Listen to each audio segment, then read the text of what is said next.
All right. As we're growing our businesses, it's important to know how to be, I would say, well-rounded. And I'm really excited to have with me today someone who I think is one of the most well-rounded people in the entrepreneurial space. He's done a little bit of everything. And so I'm super excited to have with me someone who I've followed for quite a while in his entrepreneurial journey. And here to talk about it, I have Spencer Haws. Spencer, thanks so much for being here. Yeah, thanks, Kevin. It's great to be on the show here. I'm happy to share any experience that I've got that might be helpful. Yeah, the interesting thing is, so you and I met first at Seller Summit about 3 years ago almost. Wow, Yeah, time flies when I you're think having so. fun. hmm Um, I was still relatively new. It was about a year into e-commerce myself. And I'd been following you for quite some time before then. So just catch everybody up to speed on some of the projects you've done over the years. Tell us a little bit about your entrepreneurial career. Yeah, so done a few things. I mean, I've been a full-time entrepreneur since 2011. Hmm. And so I got started just building lots of small niche websites that would rank in Google, and I'd monetize with affiliate, Amazon Associates, Google AdSense. And that worked pretty well, all the traffic coming from SEO. So that's how I got started is in 2011, said goodbye to my corporate day job, and I've been doing it full time ever since. And so uh, along the way, I've done a number of different things. So started building niche websites, and I still do SEO and build websites. But since then, I started Longtail Pro, a keyword research tool that I founded and grew for about 5 years, and then I sold in early 2016. Had an exit there. I've done a lot of buying and selling websites as well, and I, have a partner that we bought some websites together. I also recently just started sort of a marketplace for people where they can buy and sell websites. Kind of unique. It's called motioninvest.com. And then I've started a couple other software projects along the way. One is Table Labs, a small little tool that helps people build Amazon product comparison tables to put on their websites. And then the other one that most recently I started is Link Whisper, that is a WordPress plugin that helps people build internal links. But I know that this is mostly an e-commerce audience, and I do have e-commerce experience as well. So while I was doing all that, I decided why not get involved in Amazon FBA as well. And so in about 2014, maybe mid 2014, I started my own Amazon brand selling on Amazon. That went really well. I did that for 3.5 years. But at the end of 2017, I exited that business and sold it completely. And so I'm no longer currently selling anything on Amazon, but I still know the space pretty well. So that I think covers, pretty well a lot of the things that I've been involved with. Yeah, it's interesting. So like the world of kind of what people are doing in the online space evolves over time. And in my more entrepreneur following things along from the sideline, early on when I started even thinking about getting into this world, you were talking a lot about niche websites, as was Pat Flynn at the time and a lot of other people. So just to help everyone get a little more background on that, what exactly is a niche site, and like how would that work, and are you still doing that today? Right. So a niche website is just typically a website, where you're focused on one particular niche. That might Hmm. be running, or wilderness survival, or, home decor, Hmm. swimming pools, right? Those are all niches, right? And so Hmm. when you build a website, you become the swimming pool expert guy, or, the website where people would go. And typically what you'll do is you'll, write articles that rank in Google. So it's all very SEO, keyword focused content that you'll produce. It might be the best, swimming pool chlorine or the best swimming pool cleaner, Hmm. right? And you try to rank in Google to get that free traffic. They read Right. your article, and then you have affiliate links throughout your content where you'll send people a lot of times to Amazon, right? So if you're talking about the best chlorine tablets, somebody will click your link, they'll go to Amazon and they'll buy those chlorine tablets, and I would make a commission on that. You can also monetize lots of other ways: display advertisements, Google AdSense. You can get people on an email list, but yeah, that's kind of a niche website. Like I said early on, I built a lot of them, a lot of really small ones. Hmm. I've changed how I do that, and so instead of lots and lots of sites, I now just have a very small handful, 3 or 4, that I kind of focus on, and I do still currently work on and have those today. Nice, nice. What caused you to switch from a large portfolio of them to having smaller number? Right, a number of things. Google changes is really the main answer. Okay. Back in the day, you used to be able to get the exact match domain and put up a couple of articles, and you could rank number 1 in Google for whatever particular keyword that was. There was a lot of weight given to the keyword in the domain, and Google changed how they value that. And so instead of me trying to go out and register 100 domains that all have this .com available, Right. they stopped ranking so well. And so it just made a lot more sense to build one large website on everything swimming pool related, instead of having an individual website for each keyword in the swimming pool niche. So Google changes. And then the other big thing is it's really time consuming to focus on 100 websites. Right. You can't really do any of them justice. You can't really build a great website if you do that. But if you focus on 1 or 2 or 3, you can, right? You can then really build a great website, get some more authority, and provide a little more value to readers. Nice, nice. Now, as I recall, at one point you had gotten some suspension or something from Google. Like this was something you put publicly on your blog, and I think it was AdSense, the ads that you were running. Yeah, I've had it all. Yeah. Thanks for bringing up those painful years. Um, Right. yeah, no, I've had the Google penalties where my sites stop ranking, and lots of things. But I did have one that hurt a lot: the Google AdSense ban. Google at the time, and I think it was 2012, they started banning lots of accounts. That a lot of accounts that had lots of little websites like I did, right? So Hmm. they saw, oh, you've got 50 or 100 websites. We're going to just ban them because they didn't give a reason. It's just one day. And I will say that I don't want to downplay how big a deal this was to me, right? I had quit my job in 2011. I Right. have 3 kids. I'm married, like Uh-huh. responsibilities, like this was my livelihood.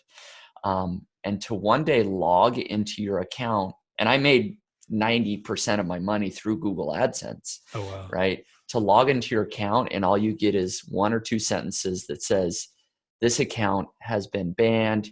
You can no longer log in. And that's it. Like there's no contact. There's no way to reopen it. There's Right. nothing. Like Google just banned thousands of accounts. And I had it was almost $10,000 in pending earnings that I didn't get paid, right? Like my account was Wow. banned, I didn't get paid, and to this day that account has not been reopened, right? Like there's no recourse. I to So that particular account has not been reopened. I was smart enough to go open up a new business entity, which is a legal entity with its own tax ID. So it Right. wasn't Spencer's account, it was my new LLC's account. I got a new Google AdSense account, was able to put Google ads on lots of my websites and start earning again a couple of months later. So fortunately, I was able to overcome that, but it was a very big deal, quite scary for me at the time. Yeah, I could imagine. And not to bring up bad memories or anything, It's long gone. It's okay. but I do think it is a cautionary tale to those of us. And I'm kind of guilty of this myself, for right now, in the e-commerce world, most of my revenue comes from Amazon. So I'm playing in someone's sandbox. Now, what's a little different is Amazon can be a little bit more, what's the word I'm looking for here? Um, Punitive sometimes, but I think they're a little bit more structured. Whereas if I recall, this thing from Google was just out of left field. It Like it was. was fine one day and the next day it was completely changed. It wasn't like you had like, okay, you have 90 days to clear this up, or there wasn't like a suspension forgiveness mechanism, hand slap, don't do it again. It was just, you're No done. warning whatsoever. Yep. Log in one day and it's gone. But I think the true lesson for anyone listening is when we're playing in someone else's sandbox, they can change the sand out at any time and Right. allow whoever they want or whatever the case is, to a lot of degree. So I think that's definitely something to think about. So what's interesting though is that you got really good, it sounds like, at SEO of getting Google, the other department of Google, I guess you would call them, of Mm-hmm. people search for pool cleaners or chlorine or whatever, and then now they're coming to your website. So what are some basics, because everybody wants to get organic sales off Amazon to their own website? What are some basic things people should do just like to make sure that they're at least on Google's radar? Because I think a lot of us are just hoping it's like Field of Dreams that we build it and then people just magically come to our website and buy our Right. stuff. Right. Yeah, there's definitely a lot of things that people can do. Some basics are keyword relevancy. As simple as that sounds, you have to be mentioning you have to research what you actually want to rank for in Google. What are people actually searching for? Mm-hmm. And that's really important. You don't want to write an article about a topic that nobody's actually looking for. And so if we go to our swimming pool example, since that came out of the blue, you want to make sure you're targeting a keyword that is, best pool cleaners, right? Or Mm. um, best chlorine. You need to figure out what that keyword is that you want. And then you need to include that keyword in your title. You need to include that keyword throughout your article. Um, Google is a machine, right? If you don't tell them what you want to rank for, they're not going to rank you for that. So using the keyword as an alt tag on your images, using your keyword in your meta description. And it's not all about keyword stuffing, right? But you do want to be aware of what you're trying to rank for, and you need to tell Google that you want to rank for this by including it in the title, etc. And then the other thing that is really important that I will just say, there's a lot we could talk about, but I'll Mm-hmm. mention two things. One is look at who is already ranking on the first page of Google and determine, one, do I have any chance in the world of outranking them, right? Mm-hmm. Are there just extremely authoritative sites ranking? Is the New York Times and similar really large newspapers the only people Mm-hmm. that are ranking on the first page? Maybe you don't want to go after that keyword. Pick something that's a little bit easier. And then B, part of that is see what they are doing on their page. Look at the top 10 sites on the page. How many images are they including? Do they include video? Do they provide a product comparison chart? Is it an affiliate website? And see if you can replicate what they're doing. How long is their content? Are they able to rank with 1,000 words? Or are all the sites 5,000 words or longer in their article? So that lets you know, hey, Google is saying that I need to write a 5,000 word article. I probably need to include 10 images. I probably need an infographic. And maybe I actually need a video, right? That's the types of sites that are ranking. Mm-hmm. So do those things. And then the other thing to sort of tell Google, hey, I want to rank for this particular keyword is links. And that can be both internal links and external links. And so if you can get either links from your own website that use the keywords that you want to rank for. So if Mm-hmm. you have another article that you can mention, okay, if you want to read more about the best pool cleaners, go to this article, right? And you can link to your own article. Or if you can get other websites to link to your article, that's a good signal to Google as well. So that's a really quick rundown of some top SEO strategies, some ways that people can build a website and start ranking for particular keywords. And that's an interesting thing about the title of the image. So if you buy it on Shutterfly, you wouldn't want it to be like, or whatever the deposit photos or whatever, like just a string of numbers or whatever they're giving you. You'd want to change the title. Now, does that same kind of philosophy work on sales pages? Like if you have a Shopify store or BigCommerce or something like that, is it generally about the same thing? Right, exactly. And so, yeah, if you're trying to rank for particular, product numbers or other keywords, it is the same. You want to be including the keywords Mhm. in the titles, in the description. You may want to beef up your description on your product pages a little bit more Hmm. to include related keywords, right? Because Google also has something they call the latent semantic index. Basically, they just kind of know that when pool cleaners is mentioned, the words chlorine and other keywords typically should be mentioned in surrounding paragraphs. So beefing up your descriptions a little bit on your product pages to include related keywords is important as well. Gotcha. And then one of the things that you would have control over if it's your own website that you wouldn't have control over if it was, let's say, an Amazon product listing page, is that you could do the internal links. Because one of the things I've always heard is that pretty much you look up almost anything and Wikipedia is on the first page. And I've always Hmm. heard it's because you look at a Wikipedia article, there's usually like 100 links to anything that is on their site to another article within Wikipedia. And so it sounds like internal links is probably a bigger factor than we might even think.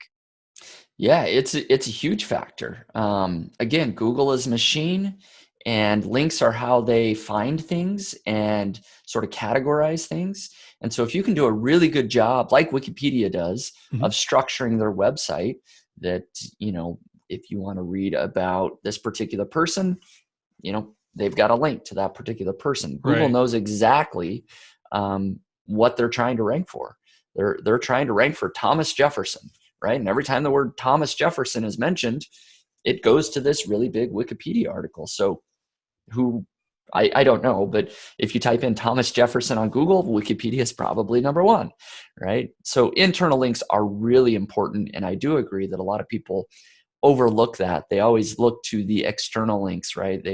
That's sort of the one thing is, backlinks, backlinks, backlinks. Everybody thinks, I want other websites to link to me. And yes, you do, but you can do a lot of good by using your own website and internally linking that and structuring it properly.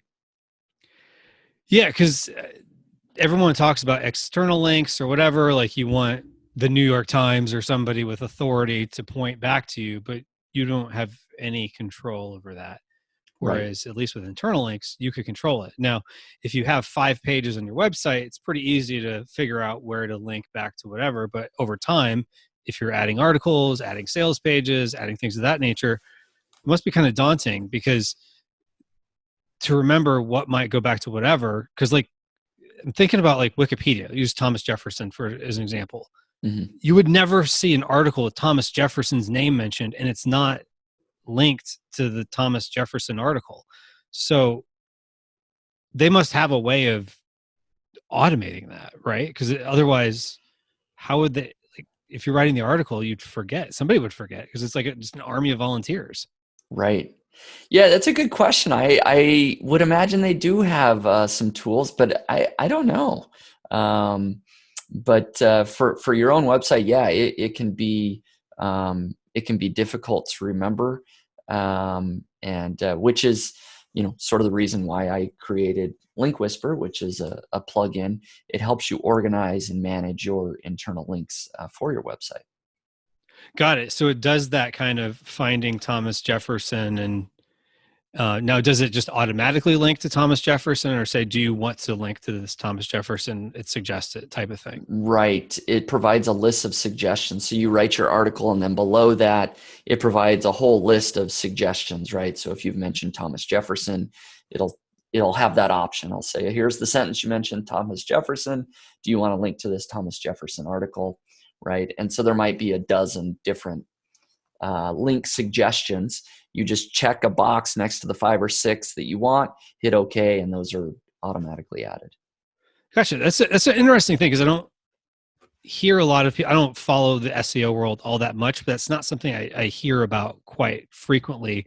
Is the value of internal links, and now that we're talking about Wikipedia and how it's always on the first page, and there's so much internal linking, it just makes sense that if you can link together within your own website, it's at least something you can control. Yeah, try to get Huffington Post or whatever to link to you, but it's Mm-hmm. you have no control over that. Yep. And where you can, use the keyword that you're trying to rank for as the anchor text, right? Because that's, again, just a signal to Google that I'm trying to rank for Thomas Jefferson. So I'm using Thomas Jefferson as the anchor text. Another sort of And just tidbit. sorry, real Go quick, ahead. just to make sure everybody understands what anchor text is. Oh, yeah. So anchor text is the clickable part of the link, Mm-hmm. right? So usually on the internet, the blue words, that's the hyperlink. So Mm-hmm. the words that are actually clickable is the anchor text. But I was going to say another thing that Amazon sellers can think about doing is linking from their website to their Amazon listing for the keyword they're trying to rank for in Google as Mm, well. So if you're trying to rank for thin pillows, right, you can make your Amazon listing rank in Google, number one for thin pillows, by giving it some link juice as well. Maybe Amazon sellers are all doing that, but you can build external links to your Amazon page so it shows up in Google. right, right. So that when people look up the pillow phrase or whatever they're looking for, they're more likely to see yours. So you're going Right. to get more organic Right. Google love, so to speak, because it's right there. Interesting, interesting. Exactly. Now we were talking off camera about, in a sense, like these authority niche sites you've created about pool cleaners or whatever. In a way, are influencers. So they're people look up the article, best pool cleaners or best chlorine or whatever the case is, and then there's usually links in it. And that's something, again, I don't hear people talking about, is how the people that are already linking to pool cleaners, and if you're selling pool cleaners, getting on their radar. So what might be some things one could do to get on that person's radar? Yeah, so let me give an example to drive this home and answer that question. So I do have a site, so we can get off the pool cleaner example. I do have a site. I do have a site in the running space. I'm a runner. I've run several marathons, and so I have a niche site in the running space. And one of the articles that I have, I believe, is like the best running headlamps, Hmm. right? And so I've written an article, and I'm trying to rank for that keyword, best running headlamps. And I have call it 7 or 8 products that I actually mention and review, right? Here's XYZ brand, here's ABC brand, right? And I link to the Amazon seller, the Amazon page for those particular headlamps, right? So I'm sending traffic to Amazon. Now, if one of those Amazon sellers or an Amazon seller that I didn't include on my page, let's say, brand number 10 that I did not include on my list, if they were to email me and say, "Hey, Spencer, I sell a really great running headlamp. Why am I not on your page? Can I Hmm. be listed number one on your page? And if you list me number one, I'll pay you $100." Right. I would say done. I'll take Right. $100, right? So all of a sudden, brand 10 is going to start getting traffic to their Amazon listing each and every week. And uh, I'm just one website. There's probably 100 websites that have reviewed the best running headlamps. Right. That brand could go to every single website, email the owner and say, "Hey, can I be in your article? Will you list my brand?" And some might not be as easy as me and just say, "Sure." They might say, Right. "Well, send me a free headlamp and I'll think about it." Sure. And as an Amazon seller, I'm sure you'd be willing to do that. Yeah. So that's a strategy that I don't know that a lot of Amazon sellers do, but I know seeing it on both sides of the fence. I know as an Amazon associate, somebody that owns a niche website, I would do it in a heartbeat if people were emailing me, but very few. I honestly, I'm not sure if I've ever been asked to do that on any of my sites before. And that's so interesting. So in a previous episode of Maximizing E-commerce, I had on Alexandra Jimenez. She's the editor of Travel Fashion Girl blog, which she gets about 1 million unique visitors to her blog every month. And she said one of the things is that kind of turns her off is that people come to her and are like, hey, review my product. And she equated it to like, it's almost like walking up to someone like, hey, you seem like a really nice person, come mow my lawn for me. That you're asking them to do work, but in this case the work's already done. You're just asking them to switch something out. So it's not review my product. You're finding people that are either already reviewing your product and just maybe bumping it up on the list, or if they're reviewing similar products, just adding you to that list, which Right. is a whole different conversation. And to spin it in their favor, correct me if I'm wrong, but doesn't Google also like updated articles? Absolutely. Yep, they do. So you're also giving them the opportunity to update their article, which gives them a little bit more love in Google. So their article on headlamps might be more likely to rank higher because now they just had an excuse to update it. So it's a win-win, right? Right. Yep. It absolutely could be.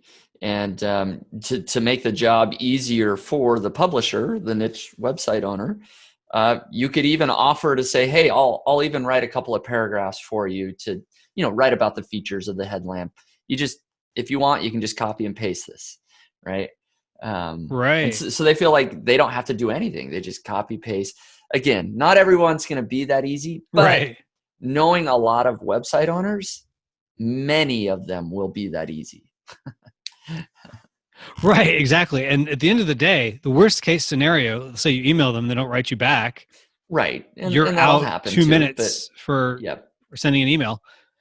But to your point, like the wording you send them could be just about the same wording you send to everybody, right? Oh, sure. Yeah, absolutely. Yeah. And it really can be easy if they have a list of, like I said, they've got 10 headlamps. You're just asking them to swap out a link or add a new line.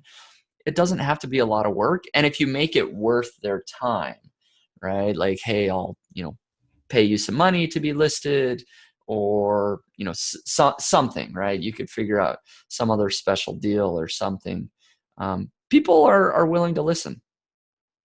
And the nice thing is, Amazon likes outside traffic. So if they see an increase in your outside traffic, you're more likely to rank higher for your Amazon listing as well. And then they're also not only just getting whatever you're giving them, if you do negotiate something to give them something monetary for the just them adding you to it or bumping you up, but they're also getting the Amazon associate commissions as well. So maybe if you're Right. more expensive than some of the other products, then they're also getting more. So you could present it that way too, potentially. Yeah, absolutely. And sort of the key to this is to find the keywords that these websites are already ranking for, right? So if you wanted to be number one in Google for running headlamps, Uh-huh. it would probably take you a really long time, year plus of work. And that's only if lots of people, were linking to your website. So the alternative is to look at who's already ranking number one in Google right now, Mm-hmm. and then negotiating with them, right? Can I get a paragraph or a link changed on your page, right? So instead of putting a year or two of your own work and hoping that you can get to the top of Google, just ask who's already ranking number one in Google if you can be listed, and do that for the top 20 websites, right? So would the easiest way to do that be just Google whatever that keyword you imagine people would search for and just look Yeah. down the list of the first couple pages or something? Yep. Go to the page, see if it looks like it's something where they have an affiliate link. Mm-hmm. If they're linking to Amazon, it's like, well, I know they're trying to make commissions off Amazon. Just email them and say, hey, I happen to be selling this product on Amazon. I'd love to send you a free, unit of that product. What do you think about including me on your list of, top running headlamps? Gotcha. Is there a way to know based on the link structure? So if you highlight over it, if you can tell if it's an associate's link versus just a regular Amazon link that's not an associate link, is there a way to know? Um, yeah, it's if you do hover over it, it's pretty easy to tell. Amazon has, if it's I think it's amzn.to, like Amazon 2 Okay. is an affiliate link. You can see, boy, it's really easy for me to tell because I hover over and I use Amazon links a lot. But yes, you can see if there's an affiliate ID included in that link. It says, is it affiliate ID or Amazon Associates ID? One of those, I can't remember now. Right. It'll say, which tells you that it's an affiliate link. Which I would imagine means there's someone who's trying to monetize their site. So they might be more open minded. But I mean, it sounds like it's at least something that's worth trying. So we're talking about something that's Yeah, fairly hypothetical, but you have this unique background in having been on both sides of the equation there. right. Yep. So So you, I've done both, and from seeing both sides of it, like I see the win-win for both sellers right. and for Amazon associates. And so I do often wonder why Amazon sellers and Amazon associates don't work more together, because Amazon associates are trying. That's their entire goal, is to send as much traffic as Right. possible to Amazon, Mm-hmm. right? And Amazon sellers, their one goal is to get as much traffic as Right. possible to their listings, right? And so these are individual entrepreneurs on both sides that really have the same goal. And I don't see them working together as much as they should. Yeah, that's so interesting because one is their goal is to send and the other one is to receive. And Hmm. so you have people on both sides of that equation. But it's one of those things like nobody ever really talks about that because it's so much of it really is siloed. Like, if you have both a seller account and an associate's account, you're going to two different places. You could use the same login potentially, but you're Right, going into two different places, two different teams at Amazon, two right. separate terms of service, everything's different. So it's almost like this split line mentality. But to your point, like there's so much you could do. Now, is there some place you could go to network with? And I'm kind of just coming up this off the cuff here, but is there some place you can go to network with associates? So maybe you could get to know people because I know a lot of times people are more willing to do things if they've met someone or at Hmm. least talk to them, in a forum or something as opposed to just a blind email. Hmm. Yeah, there are tons of Facebook groups, conferences, etc., for affiliates. My niche pursuits Facebook group is almost 21,000 people, and Uh-huh. most of them are Amazon associates, right? And there's lots of so basically any if you were to go to Facebook and search Hmm. for an affiliate or affiliate SEO, or Amazon associates, you could find hundreds of Facebook groups, that you could join and start networking with other Amazon associates. Well, the nice thing too, like you would get a sense of what their pain points are. And so Hmm. oftentimes if you can put it, I forget if it was Zig Ziglar or somebody like that said, like, if you can put their pain points in your words better than they can, then they are really going to trust you and go with you. He probably said it more eloquently than that, but something along those lines. So yeah, that totally makes so much sense. So having been in multiple sides of the world, so to speak, and what other advice would you have to e-commerce slash Amazon sellers on things they could potentially do? Yeah, the one thing that I did from day one is I started my own website, right, Hmm. off of Amazon. And I know that you have talked about this as well, but I will just drive that home that it's important to start getting that external traffic off of Amazon. Hmm. Amazon is great. It can, send you a lot of traffic. You should definitely do your SEO on Amazon. But having your own website where you can rank for your own keywords in Google, send more traffic to Amazon, and then potentially build your own email list of people that are interested in swimming pools or running or whatever it Right. is. And so you can just repeatedly send even more traffic with special offers or coupons or anything to your listings is a great way to go. So that would be my other tip: is start building a website and doing SEO on Google to rank for your keywords, to build up an audience and send that external traffic to your listings. Excellent. Excellent. All right. So this has been a lot of fun. So if anyone listening who's like, I want to hear more of what Spencer has to say, where would they go to find you? Yeah, so my blog over at nichepursuits.com, I've been blogging there since about 2011. And so I still do that, where I share my tips about building niche websites, keyword research, buying and selling websites, and everything else sort of in between. That's the best place to get in touch with me for sure. Awesome. Awesome. Well, this has been an awesome conversation. I really appreciate you coming on. Thank you. Yeah, Kevin, it's been fun to talk about both e-commerce and um, affiliate websites and everything else. I've really enjoyed it. Awesome. Awesome. Well, thanks so much, Spencer. Yep. Thanks again.